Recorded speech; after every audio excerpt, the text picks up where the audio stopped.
Assalamualaikum warahmatullahi wabarakatuh. Perkenalkan, nama saya Rama Saputra. Saya dari Institut Miftahul Huda Subang, dari Prodi Hukum Keluarga Islam, semester 1 tahun akademik 2025-2026. Di sini saya ingin menyelesaikan tugas UAS, yaitu pelajaran yang matkul Al-Quran dan Hadis.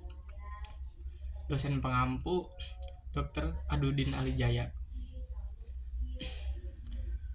Yang saya hormati mungkin Bapak dosen dan teman-teman sekalian,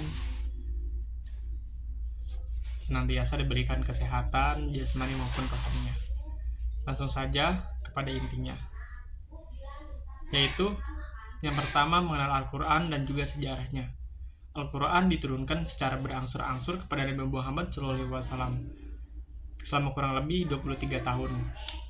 Proses penjagaannya itu mungkin melewati beberapa fase. Yang pertama,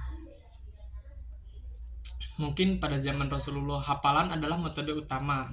Namun para sahabat juga menuliskan ayat-ayat pada pelepah kurma, batu dan juga kulit hewan gitu.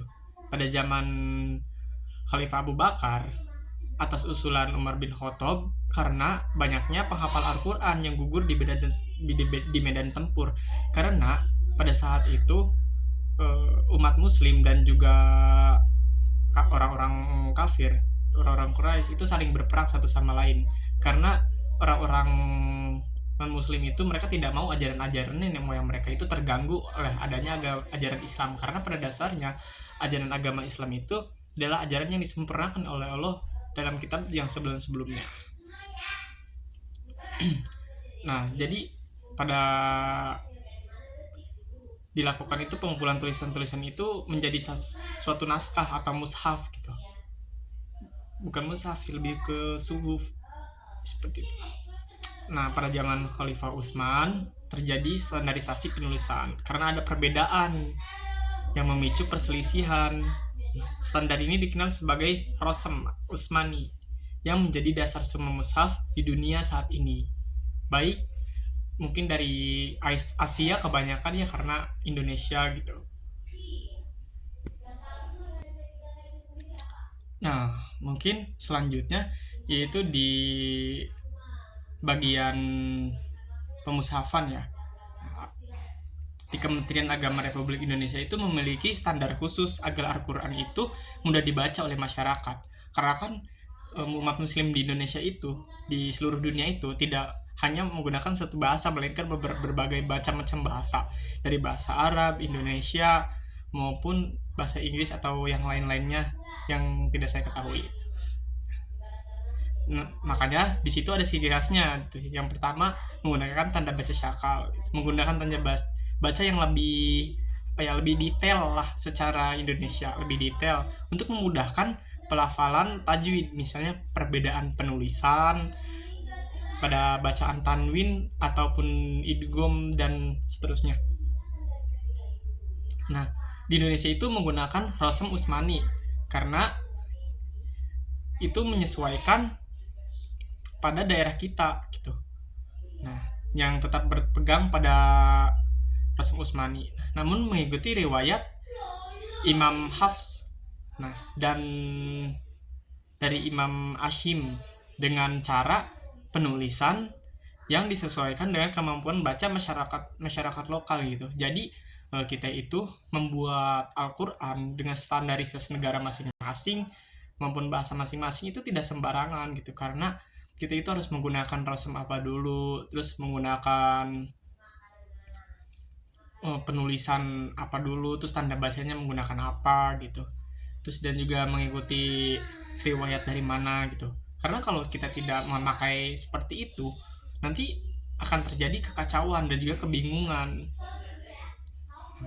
Kemudian wakaf dan ibtida gitu, tanda berhenti dan memulai kembali yang sangat detail untuk menjaga makna ayat gitu. Karena pada dasarnya ketika kita dari ajaran berbeda gitu, kita menggunakan rasam yang lain ataupun menggunakan imam yang lain gitu, pembacaannya beda, nanti itu akan dipertanyakan dan diperdebatkan. Makanya di sini disediakannya Rasm Utsmani dan yang lain-lain biar masyarakat itu tahu, dan juga ibtida gitu.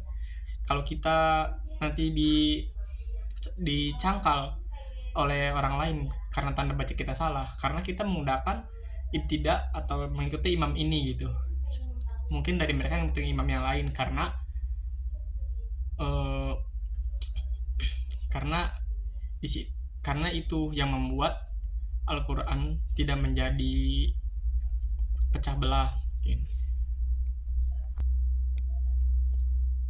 Nah, mungkin selanjutnya saya akan membahas perbedaan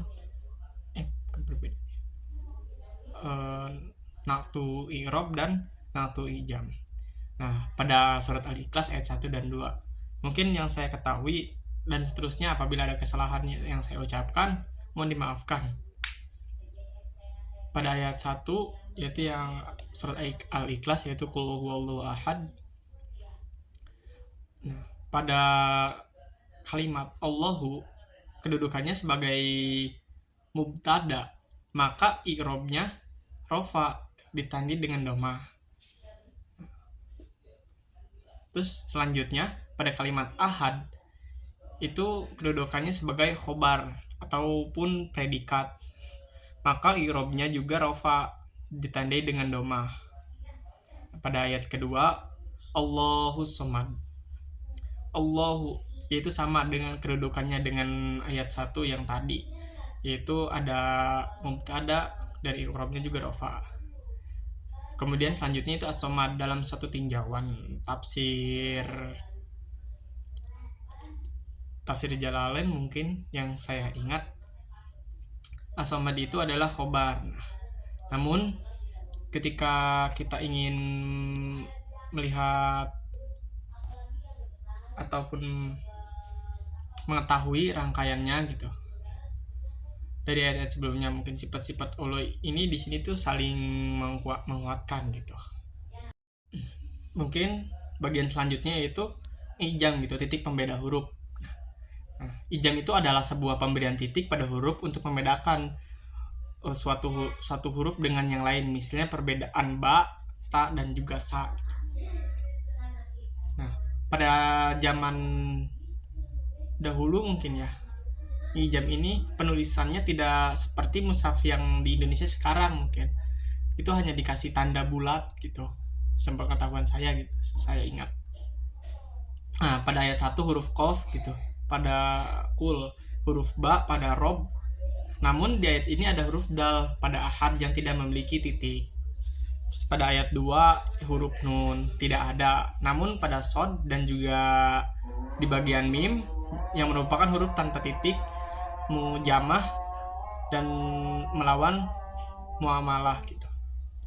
Mungkin segitu yang saya ketahui. Terima kasih dan mohon maaf bila ada kesalahan. Wassalamualaikum warahmatullahi wabarakatuh.